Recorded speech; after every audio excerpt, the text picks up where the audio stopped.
Welcome back to Outroads, and this has to be one of the wildest stories I've yet had the honor of presenting. Robert Lundquist is a poet who rose to prominence in the 70s, but his life has been more dramatic than any poem could hope to be. Before he was profiled by Rolling Stone and published in the Paris Review and the like, before he studied at the Zen Center, Harvard Medical School in Berkeley, Robert was homeless, steeped in violence, drugs, and alcohol. You'd never have believed that he could end up where he did.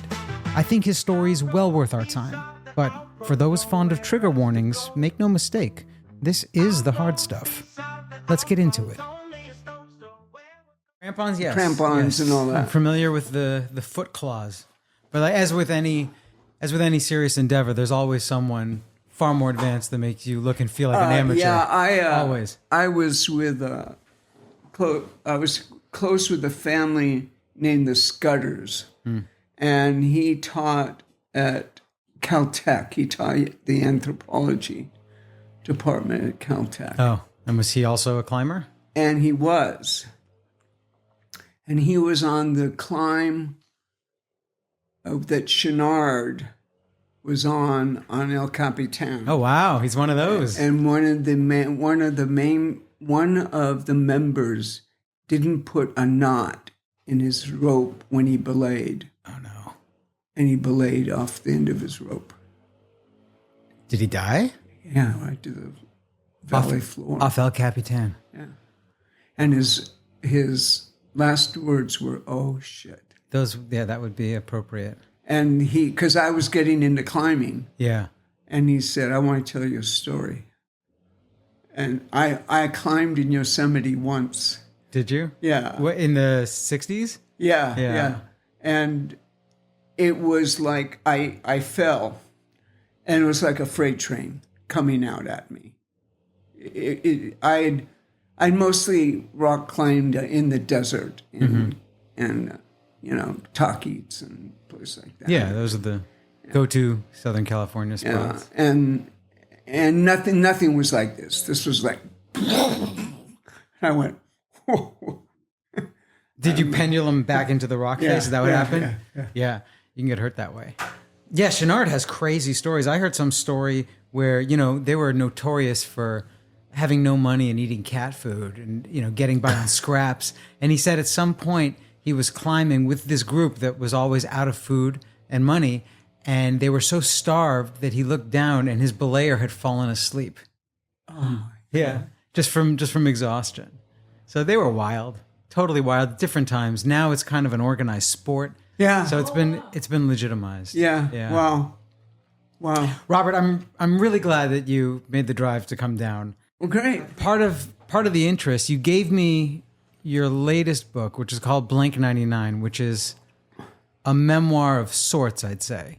And I say of sorts because while it's shockingly candid and raw and crass and unapologetic, you've written it in this fragmented manner that, to me, it is stream of consciousness technically, but it feels like a much rawer sort than I've read before. It really does feel as though I'm remembering the history, because that's the way you remember. You flit about between moments and impulses, and I love the fact that while you're recollecting your youth and adolescence, you're voicing the regret and retrospection in real time, so that the manuscript is constantly flipping between, over the course of 5 to 7 decades, right. which is really wild. And I've never come in contact with someone with such a broad scope of experience.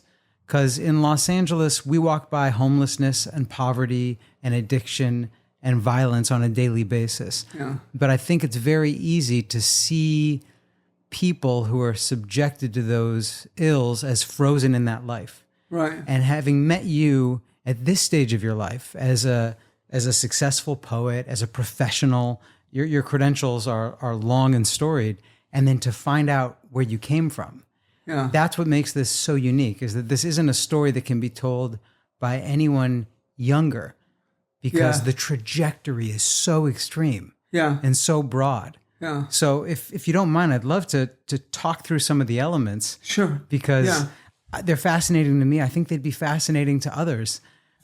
First of all, I'm just curious, in looking back on your life, especially in writing a manuscript, does it feel a bit like a story? Is there a distance, or is everything still very much raw and alive within you?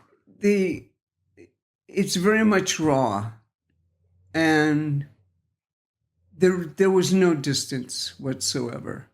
Nazare and I had, That's your wife. yes, Merciha Bruncevic. She read my book that was in Shakespeare and Company and wrote an article on me. And I got in touch with her, and she got very interested in where did this guy come from who writes really formal poetry, Mm-hmm. and yet some of it is so gutsy and so dirty. Mm-hmm. Who is this person? So she came to LA and wanted to see where I had grown up and all that. And she was visiting her sister who lives in Hollywood. And Marcia said, "You have got to write your story. I don't care what it takes. I don't care if it's a novella, a novel, but you have got to write your story." And I said, "Okay." And I sat down, and in 6 months it was done. Wow. I just wrote for 6 months and it was done. So I had no idea what was going to come out of me. Were these episodes that you return to in memory very often, or was this kind of a first unveiling? No, I mean, I come back to it a lot. Yeah. A lot of it haunts me. I would say I'm a pretty haunted person in that way. Yeah, I'd imagine based on the content. What happened to me in my early 20s, it's still hard for me to get over it. For me, when I read the manuscript, it felt as though it's hard to talk about a starting point to violence because so often it seems to be generational and passed on psychologically. I think you made mention of your father having a violent relationship with his father. Right. And I know you had a violent relationship with your own mother. Right. But for me, the story kind of kicked off when you were jumped into a gang at a shockingly young age here in Los Angeles. Yeah. I think the gang was called Valley. How old were you at the time? I was 7. 7 years old. Yeah. Was that customary? I mean, that sounds... No, it wasn't customary. It was a young gang. It was a young gang that rose up. I guess it was 1958. I was 7. I was the youngest kid in the group, and we hung out in these old wood boxes behind this market. Now, the parentheses here is this gang only lasted for a year. Luckily for you. Yeah. And because what we got the brainy idea to do one day was stuff sand down the gas tank of this race car that was parked in a it was very prestigious, and it had like a cover on it. And so we decided to do that. And that would leave us our mark. Right. That was going to be our first claim to fame, that we did this. Mm-hmm. And we picked the wrong person. The cops were out. They couldn't find anybody. So they went house to house. And they came to my house and asked me if I'd been involved with anything and blah, blah, blah. And I just looked them straight in the face, said no. Mm-hmm. And they went on. And I became really frightened because, as you know, my father was an undercover cop. And so I was like, oh boy, Did your father have any idea, being an undercover cop himself, that you were starting to get involved No. on the wrong side of the tracks, so to No. speak? Uh-uh. None. No. I had no idea. I was an athlete from a very young age, and he thought that's what I was doing all the time. And within a year, they had rounded everybody up, and me too. Because I was so young, they didn't prosecute me. And my father was actually, he was relatively kind about it. He thought I'd learned my lesson. I never got in another gang. I got in a lot of fist fighting. But you were trained for that by your father. I was trained by my father. Right. So your father got you into boxing at a very young age. 9 years old. At 9 years old. Yeah. He seemed, from the depiction that I read, while he wasn't directly violent with you, he was still a man with a turbulent soul. He was prone to violence, I'd imagine. He was an undercover narcotics officer. Yeah. Right? Yeah. With the LAPD at the time. Yeah. And you talked about the fact that he would disappear for great stretches of time from family life when he was working undercover. Yeah. And when he'd return, he would train you in boxing. Yes. Yeah. And how young were you when you started to compete? Really, my father stopped me from going into Golden Gloves. Right. He said, you're going to take too many hits to the head. And so I was at the gym until I was like 16, and I would fight in the gym. But mostly, a lot of it was in the streets. And I always remember the gleam in his eye when somebody had started something and I finished it up. He was proud. Yeah. The gleam in his eye was like no other experience I'd ever had. I was so happy. I was so overjoyed that he had that feeling for me, because he was really an absent father. Yeah. Both my mother and my father were both very absent people. And it's the absent parents whose input can sometimes have the most drastic effect because you're starved for it. Absolutely. Yeah. Absolutely. It reminds me of the way drug addicts, or just drug users in general, talk about chasing the dragon. That's a term, at least that I grew up with. Oh, yeah. Which means you get some initial high that's so intense that you spend the rest of your career with drugs chasing it. And it almost is the same impression that you get from a parent, that if there's a moment where you have completely earned their love and justified your existence and gotten the attention that you were lacking, you can chase that psychologically the rest of your life. That's perfect.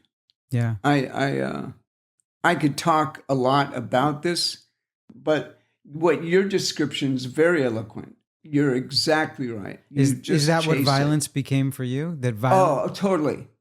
Wow. Totally. You know, I mean, I would be on the street, on the playground, and God, I was only like 12, and some kid roughed some other kid up, and I just left hooked him right into the dirt. He was just gone. He was out. And everyone was cheering me, and my father heard about it, and there was the beam in his eye. But then it happened again, and the kid really hadn't doing anything. And I left hooked him, and I felt nausea. Like, I did have ethics. But you crossed a threshold. Yeah, I was ethical, and I crossed a threshold, and I felt sick to my stomach. So, I really, I was an unconscious being. Really, I was unconscious. You mean you were completely subject to your impulses and psychology with no awareness? Exactly. And from what I took, it was many decades of so-called unconsciousness before you were able to control your own trajectory. Yeah. So you wrote This line, I wrote it down because it struck me. You wrote, by the time I was 5, I no longer lived in an ethical world. 5. Yeah. Jumped into a gang at 7. You talked about the abuse that you'd undergone from your mother. I know this was just such a powerful image and a tragic one that you said you used to stuff your pants with newspapers. Right. So that if you were hit in the legs, you'd have padding. And you Right. did that day in and day out. Oh yeah, every morning I'd get up and I'd find the newspaper and I'd put the padding in my pants. Yeah. Was there any awareness at the time that this was in any way abnormal? No. I was on guard all the time. And then when I started getting some notoriety as a boxer, the older kids made it a...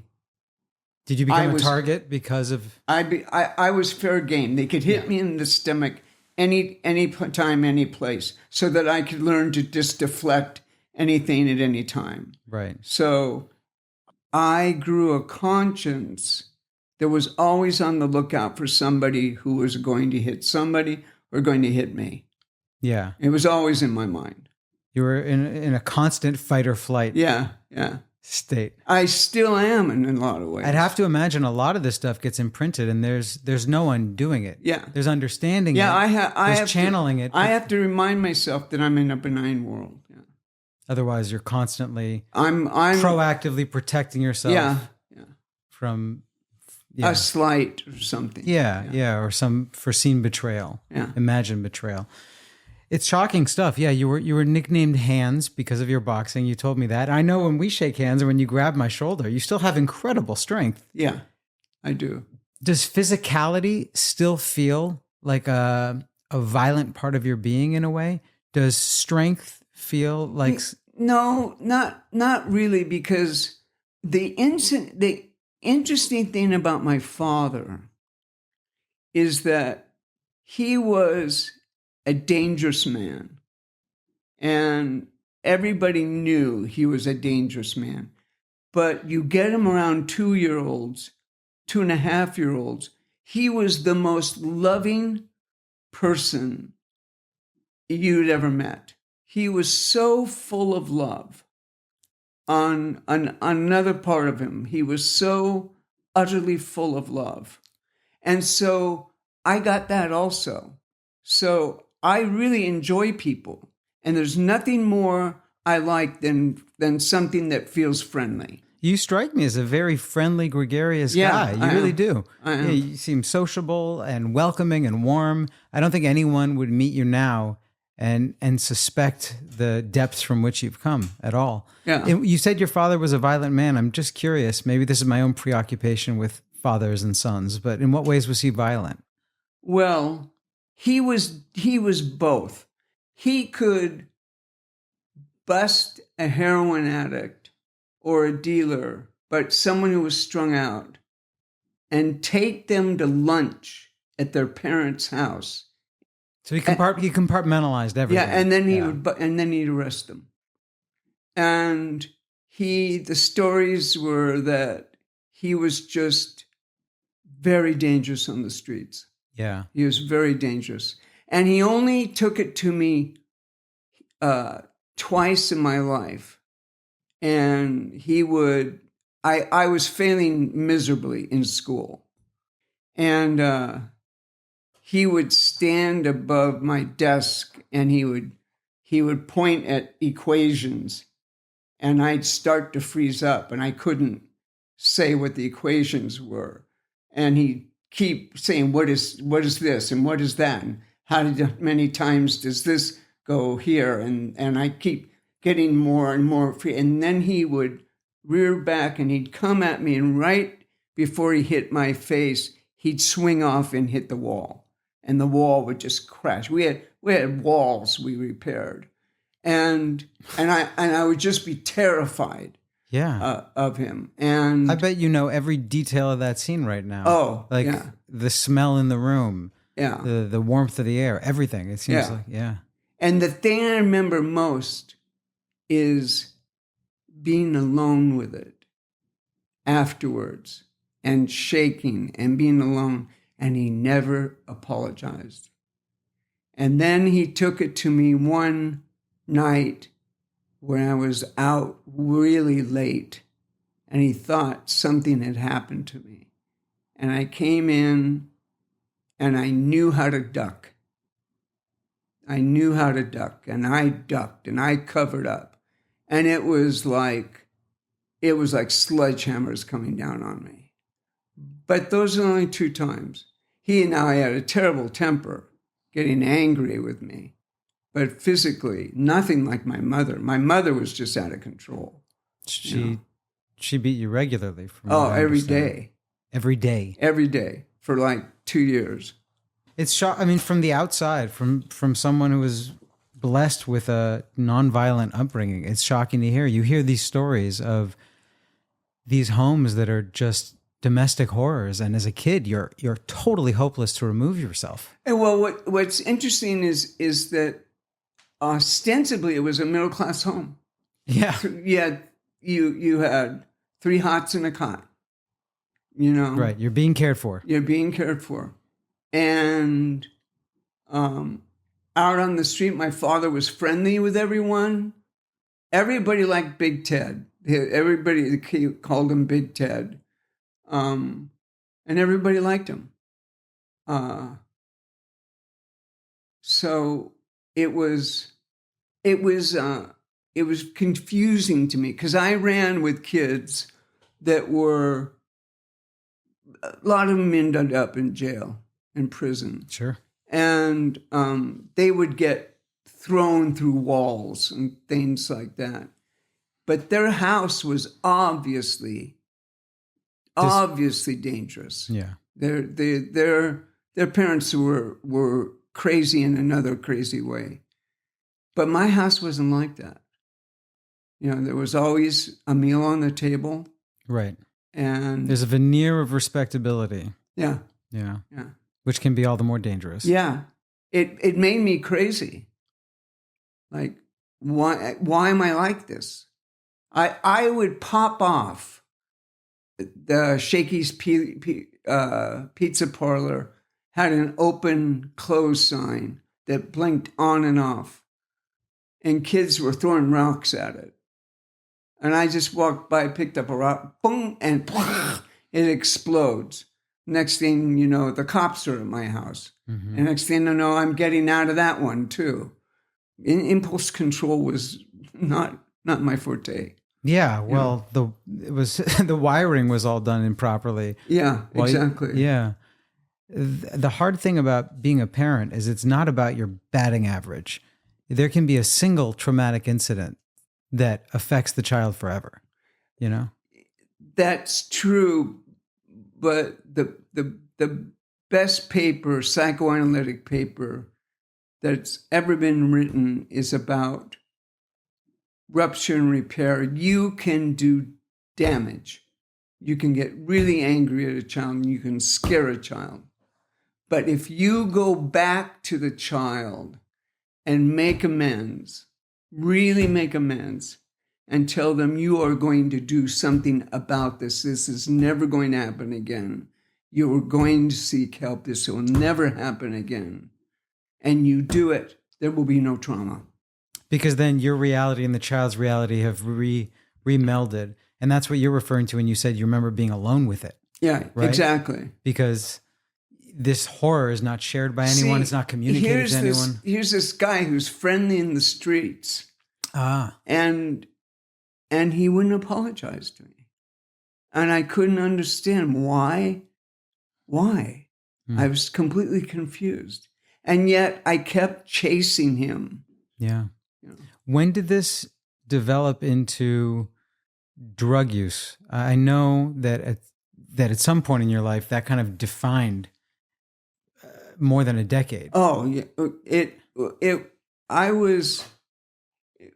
Drugs were little because I couldn't afford them. If I could afford them, I would take drugs. But it started around 22, 23, and my life was so wrapped up in poetry, and the pressure felt so intense. So this was after you kind of were discovered by Rolling Stone. Right. I think you were 21 when Rolling Stone ran a feature in which you were included with a photograph as No. Rolling Stone didn't. Ray Carver's magazine did. Corey West. Yes. Yeah. Oh, I'm sorry. The Rolling Stone did. They did, right? Yeah, they did print a picture of me and a narrative of me as one of 100 best American poets. And I was 21 years old. You know, I mean, what do you do with that? I don't know. I didn't handle it well. And I didn't hang out with the young poets. They didn't like me. But the older poets were very interested in me. But you were the outsider. Yeah. Yeah. Yeah. I did a lot of heavy drinking with them.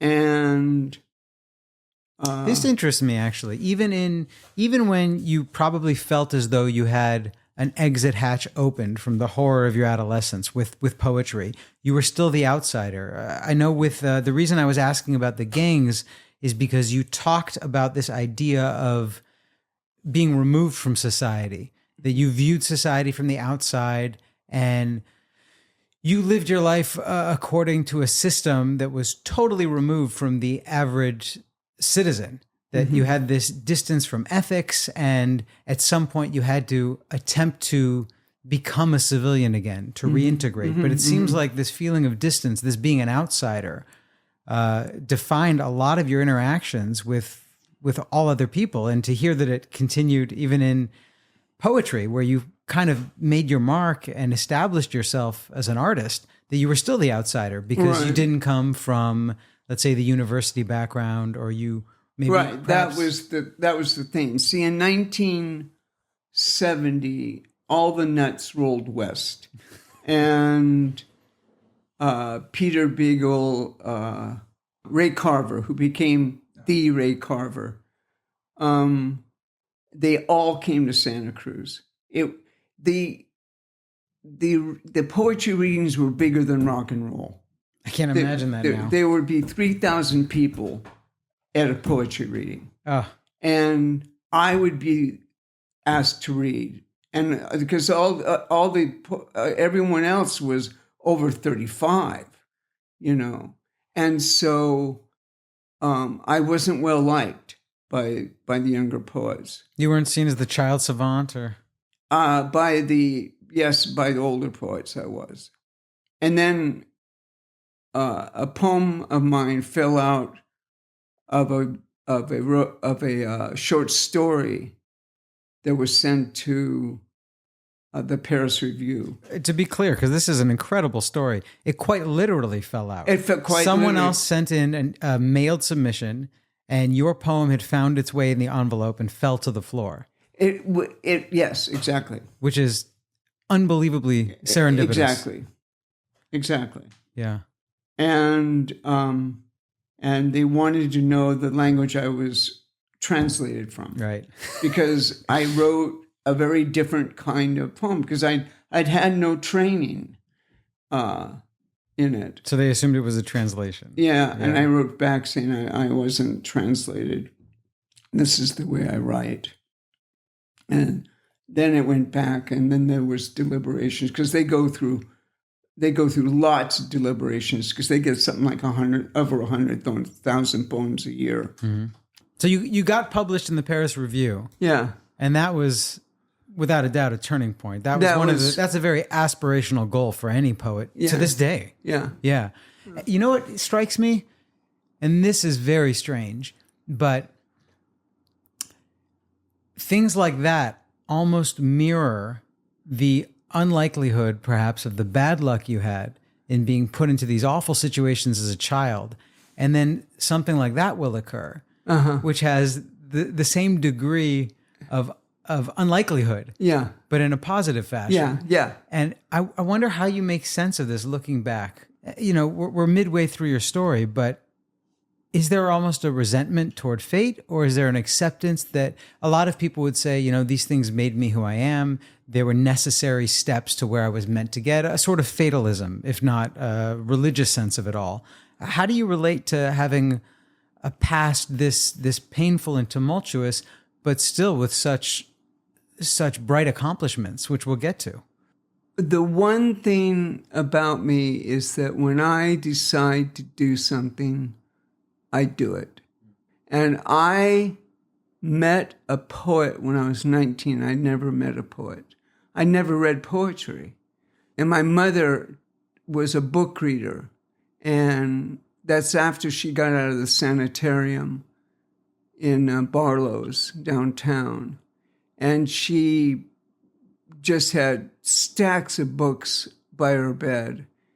And she got me some poetry books, and I read them. And then I met this poet at 19, and I was like, wow, you know, he was a bard. He was an Irish bard, and he was a crack up.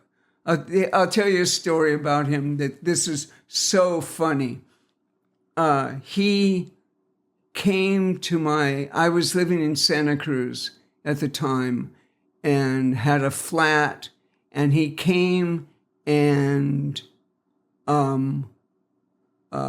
stayed at my place, and we were very hungover, and several knocks came on the door, and the FBI wanted him as a draft dodger. Oh. And he bolted out the door. And I find out years later that he bolted out the door and actually got underneath things and around things and hitchhiked and got a freight train all the way to Canada. And the police were... Just never returned. Just ran? Yeah. With the clothes on his back? Yeah. Wow. And the cops weren't the FBI. They were Santa Cruz PD, and they wanted the guy upstairs. They weren't even after him. No. He could have returned. Yeah. Oh, that's awful. How did you get out of the draft? I resisted. In what fashion? I basically said, I will never have anything to do with you. I sent in all my cards and everything. And this is a twist that maybe articulated too soon, but at 17, I went to Zen Center, Los Angeles. Yeah, I wanted to touch on this. Yeah, and that was the first benign world I'd ever lived in. There's another bit of fatalistic irony here.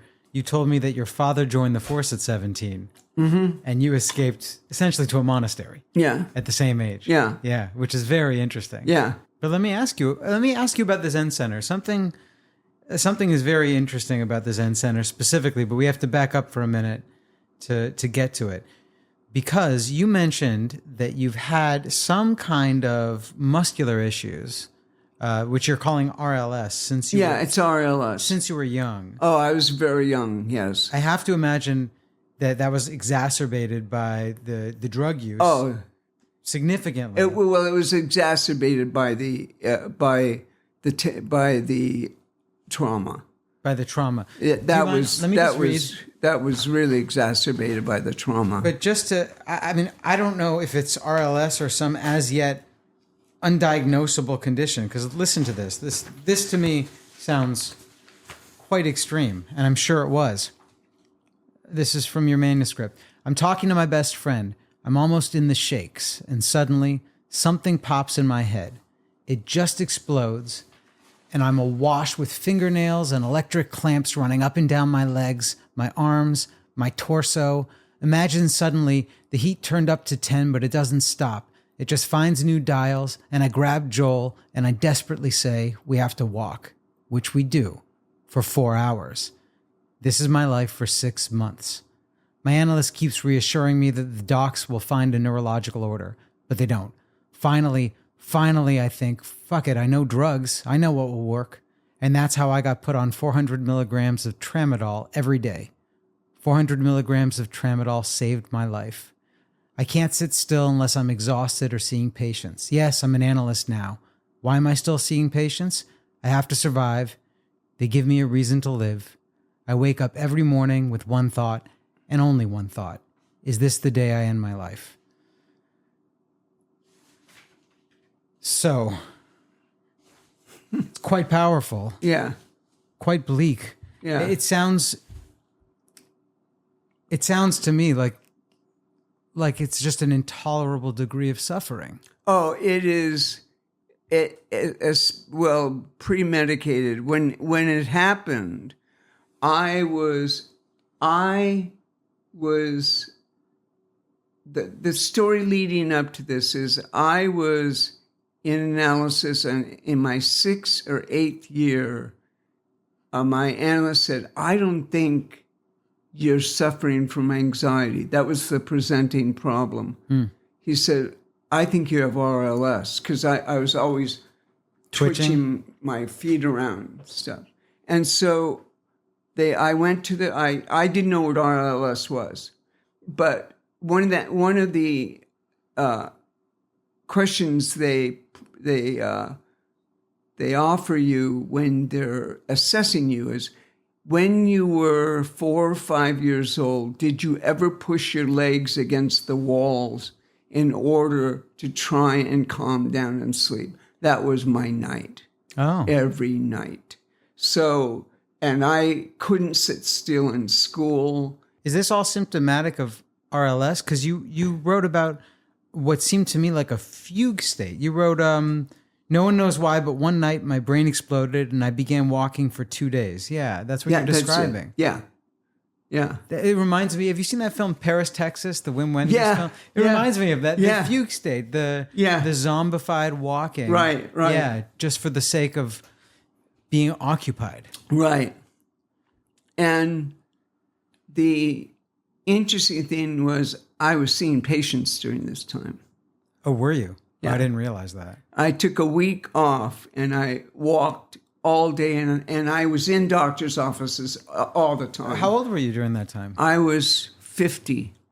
So you had to hide all this and maintain professional career Simultaneously. Yeah.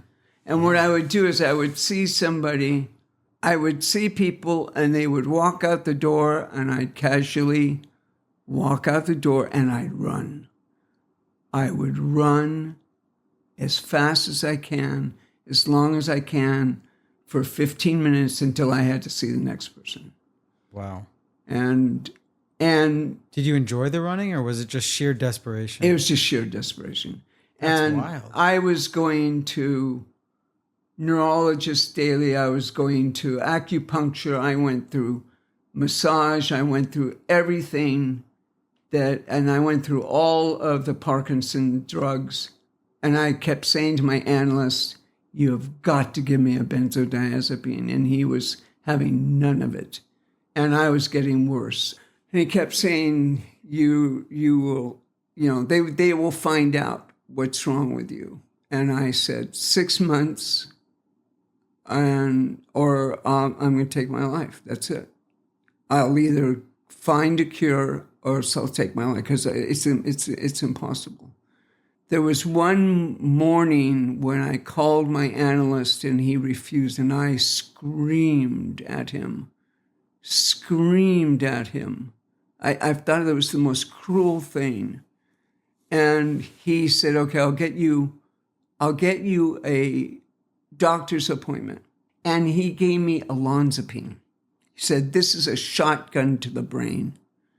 And I took it home, and I took a pill of it, and it was like in 20 minutes to half an hour, I was calm. Wow. I was calm. But the problem is you're not off on it. You can't maintain a life on it. Oh. It's good for sleep. Do you still suffer from this to this day? Oh, yeah. Really?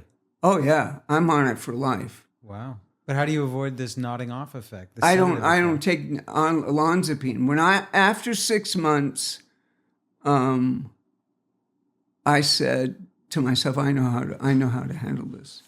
I'd been prescribed tramadol for a dentist, and I went to the clinic.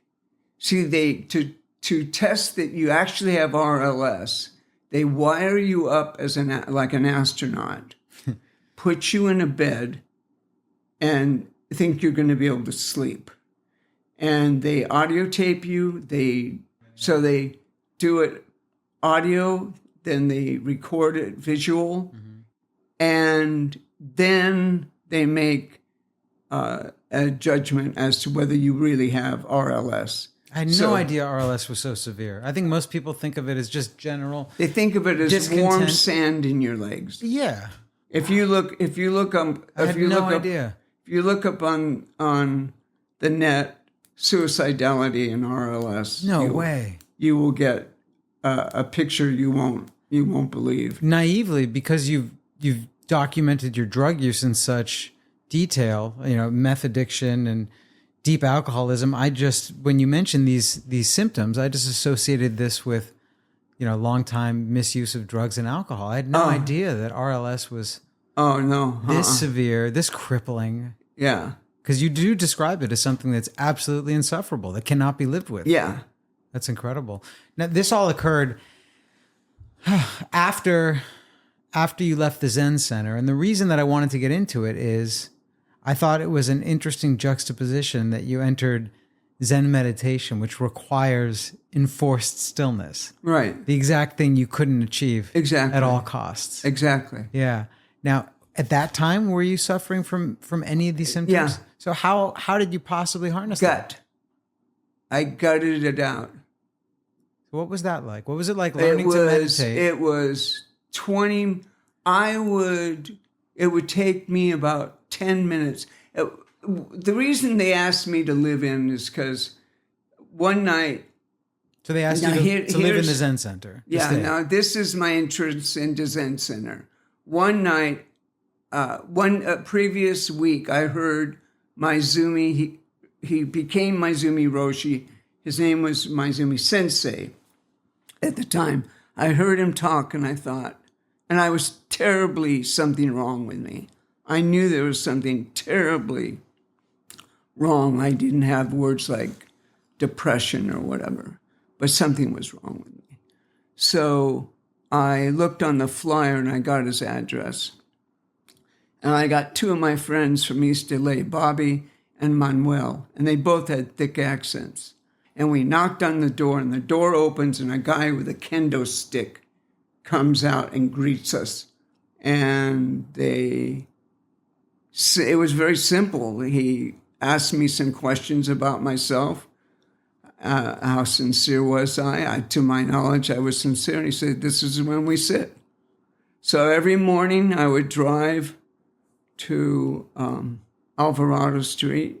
And I got to a point where I would drop down in meditation within like 10 to 15 minutes. It was heaven. Drop down being a term for feeling extremely centered, right? Extremely clear and centered. I mean, this was like, and the interesting thing is, I never took a drug. I did drink, but I drank because of Maizumi and his brother Takeshi-san.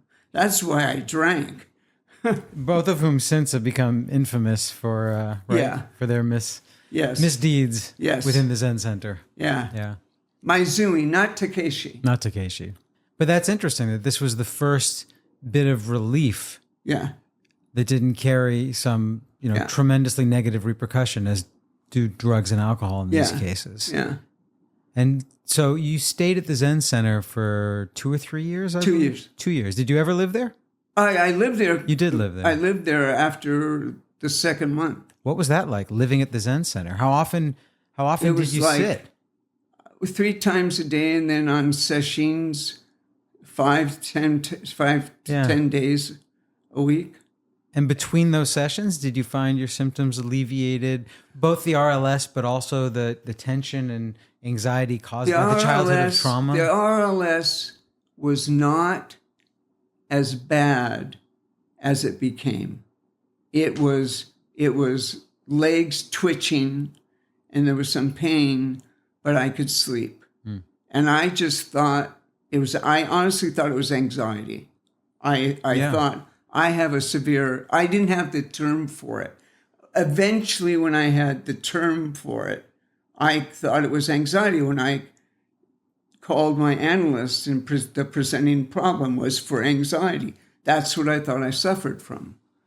And I'm curious what that's like. I enjoy practicing meditation. I try and do it daily. It's become unfortunately hip, so much so that it's almost embarrassing to mention that you meditate. In my generation anyway. Yeah. You know, people right now are so obsessed with self-care and self-help, which I think is all veiled narcissism fueled by consumerism. Yeah. You know, there's $1 behind everything. And sadly, meditation can fall into that same bucket of me time.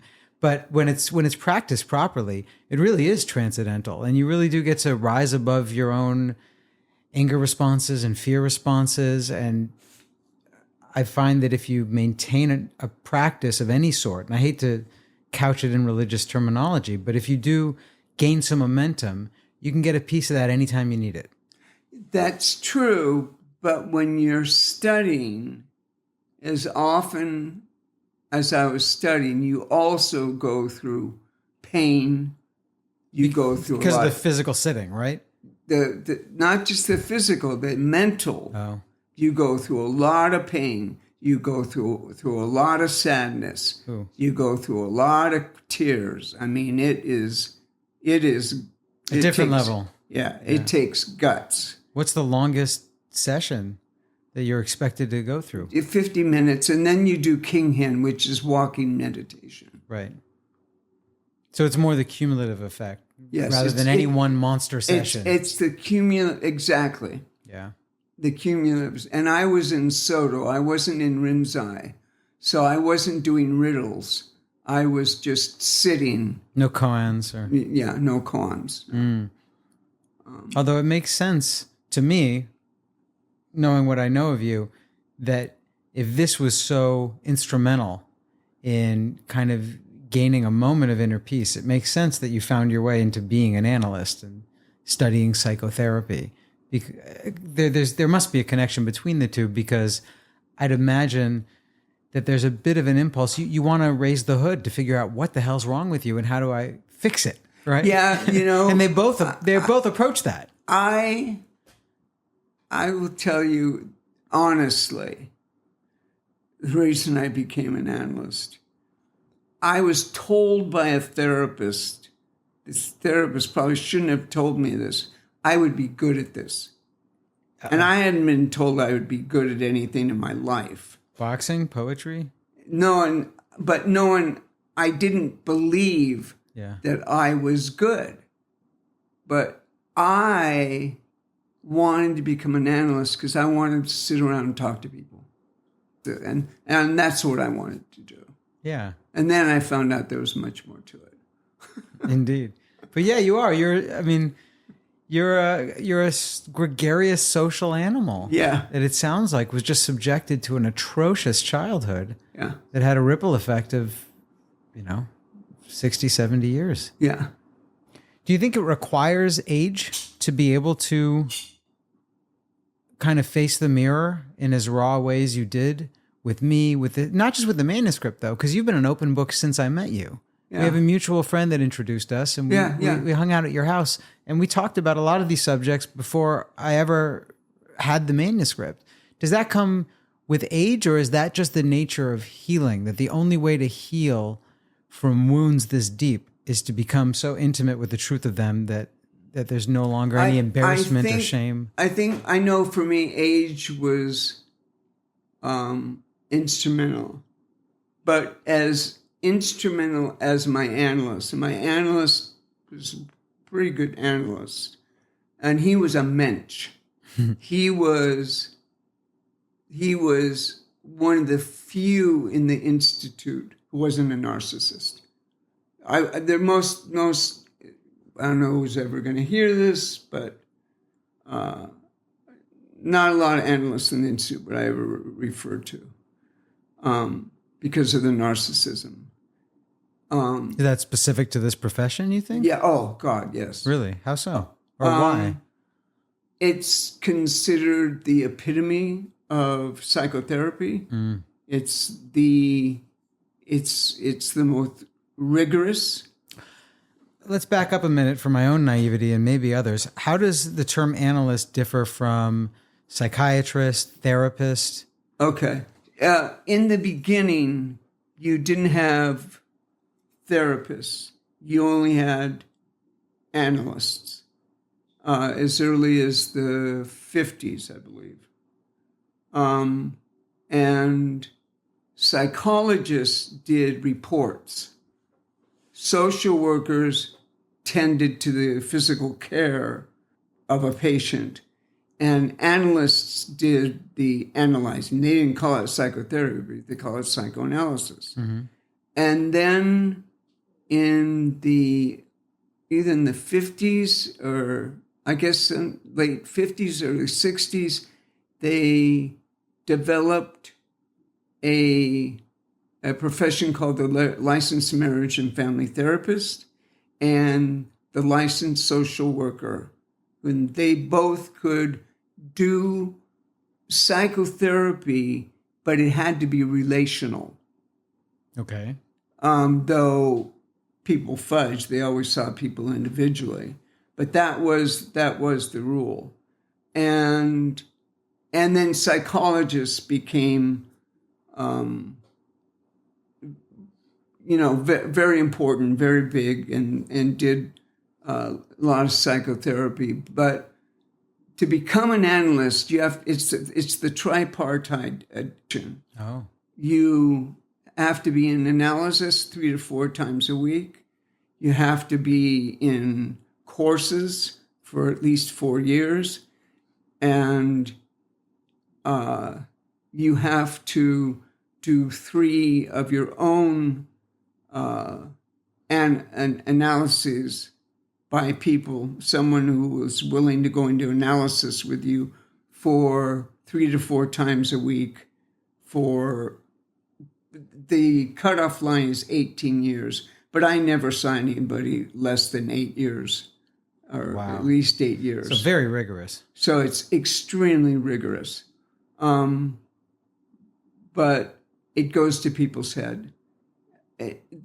Institutes have favorite people in the institute. They're older. A lot of people have mother and father transference with them. I did. They idealize them, and they want to be like them. They're rock stars. Yeah, they're rock stars. Yeah. I'd imagine there's another component to it. And correct me if I'm wrong. I know I come from a medical family. My whole family's Right. in medicine, excepting the black sheep. And there's this danger that when you're trained in something, subconsciously you feel exempt from it. So in that, the doctor will never be the patient. Yeah, The doctor will never. So how dangerous then to feel exempt from psychological dysfunction? Yeah, this is for me exactly the money. I used to feel, I'd go into the institute feeling highly embarrassed because I would think, I'm the only one here actually in an analysis. I'm not just in here for a training, to come in and get trained. Mm-hmm. I'm here because I've struggled severely. See, I thought, Right. I'm so fucked up. Yeah. Yeah. You're the only one that's there. Yeah, and so It's I'm better suited to being a patient. Yeah, what am I doing here? I'm a patient. Yeah. Was that part of the motivation to study this? It was a big to turn the motivation tables? to study this. Yeah, I'd imagine. But I had known there was stuff to study that they weren't going to teach at the institute. Really, it was Nazare who taught me most of what I learned. She has a brilliant theoretical mind. I mean, just a brilliant theoretical mind. And so I have this person who helps me out a lot. That's wonderful. Yeah, I'm very lucky in that respect. Yeah. Yeah. Well, as we pointed out before, I mean, you've had these instances in a life that you could easily write off as tragic, but you've had these instances of great fortune. Yeah. And also the trajectory is just shocking. I mean, not only did you end up publishing everywhere that a poet could possibly hope to, but to then go to school in the places you did. I mean, you did Berkeley, the New School, the Anna Freud Center, Harvard, and then to go on to maintain your own practice. I'd have to imagine that at many times in your life, no one would have bet $1 on you being successful. No, in any way. My family did. Matter of fact, they were, I'm sure, taking bets. Yeah. But my mother, before she died, I was visiting them, and one night I was reading. She came out and she said, "I just want you to know how proud I am of you." Oh, wow. Yeah, it was really nice. That must have meant a lot. Yeah. If you don't mind, I wanted to circle back to your father because I had some more. I'd love to flesh out that picture a little more. I'm curious. As I understand it, he was on the first task force to treat drug addiction as a disease. Yes. Is that correct? Yes. There's obviously the unstated irony that his own son in his own house was becoming a drug addict. Right. But there was certainly a connection between your father's absence and your spiraling into deep alcoholism. Oh, yeah. And that you wrote about. And that resulted in you being homeless at one point. Yeah, right? I was homeless. Yeah. Well, I was homeless. I was like, I had, there was a room behind a garage that had a bed in it. That's what I had.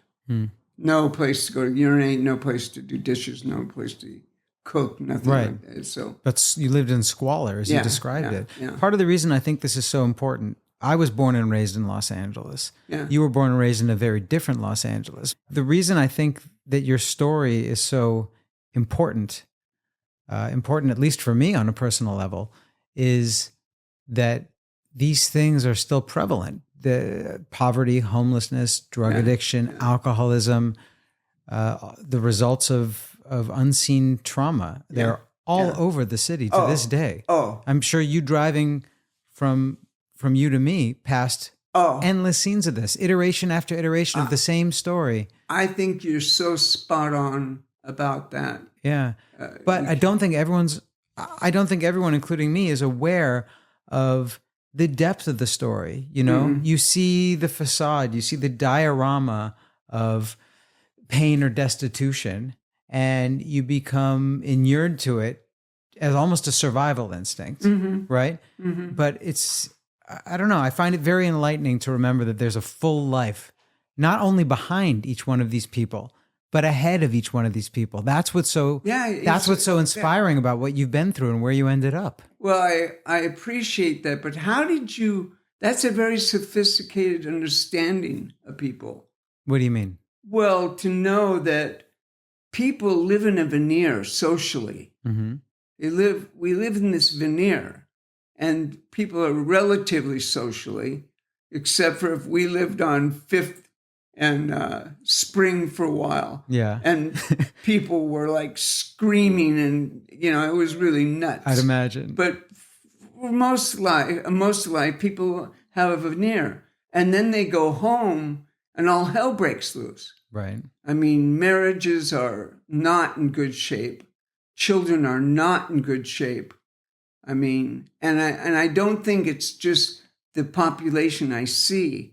I think the population I don't see are worse off than the population I do see. It's very possible. I mean, I believe we're social animals, right? Yeah. We're pack animals. Yeah. So we've evolved to have a social self and a private self. Right. As much as some people are open and honest, I think of myself as a pretty open book, but there's still absolutely a private self and a public self. And yes. I think a lot of the reason that sadly you have issues with domestic dysfunction is because that's where the two are supposed to converge.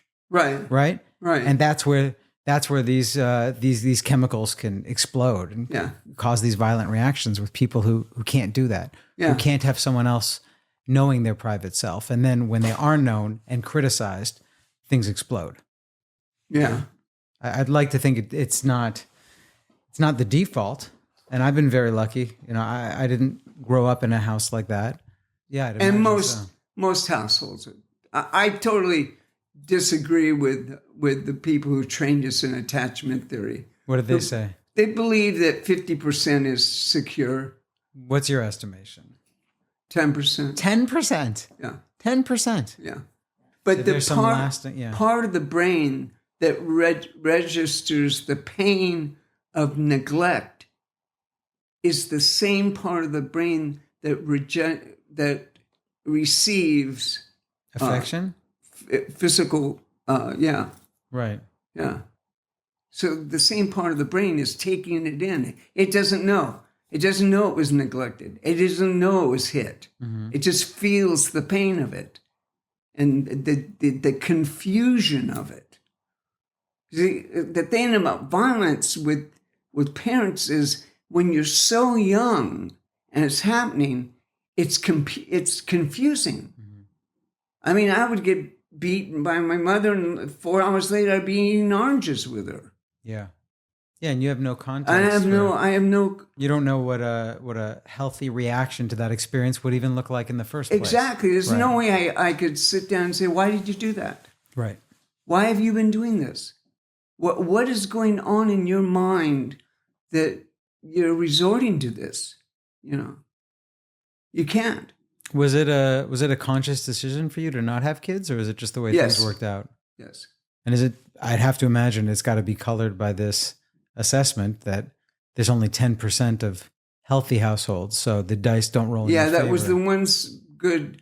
And to be honest, I wanted to be a poet.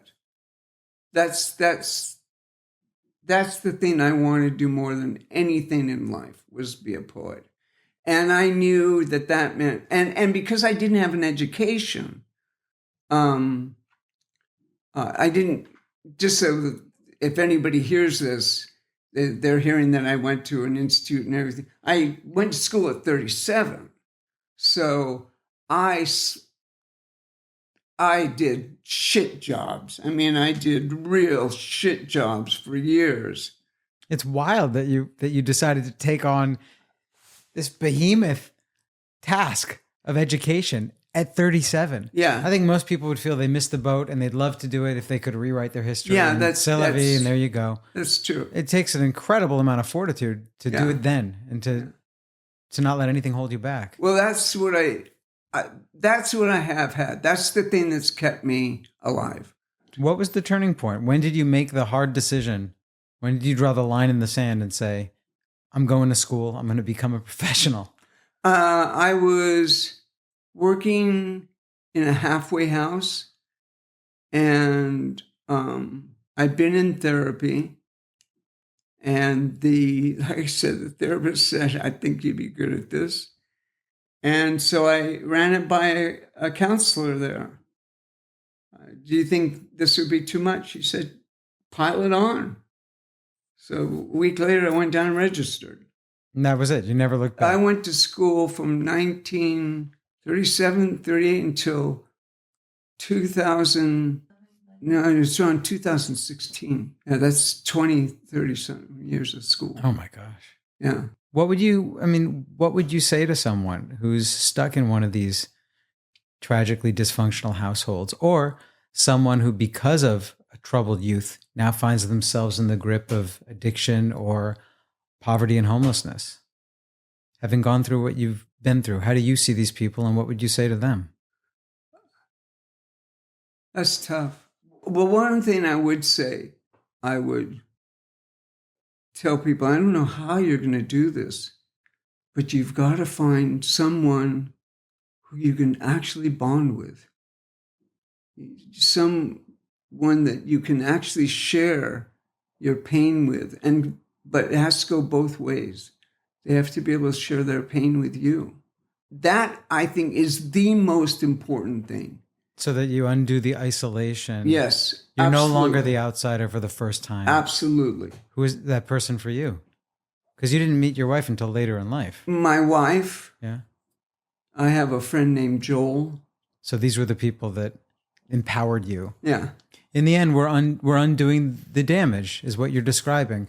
That you go from a position of distrust to a position of love, and those are polar opposites. You really need to develop a sense of humility, and you really need to develop a sense of honesty.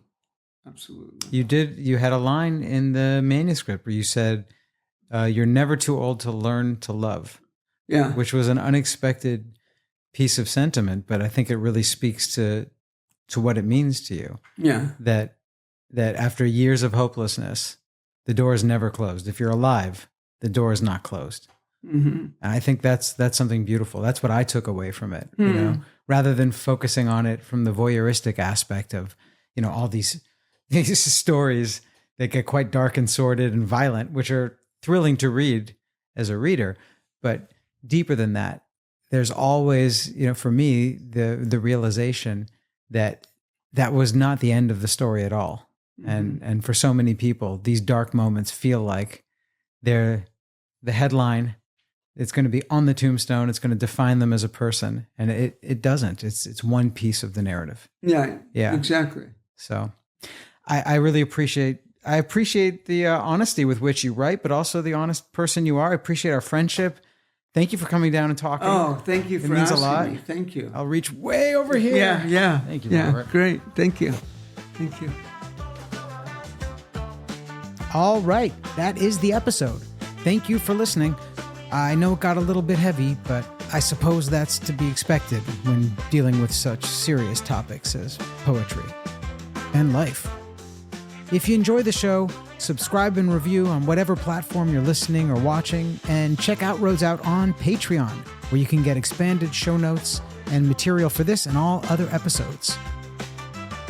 I'll see you in a couple weeks.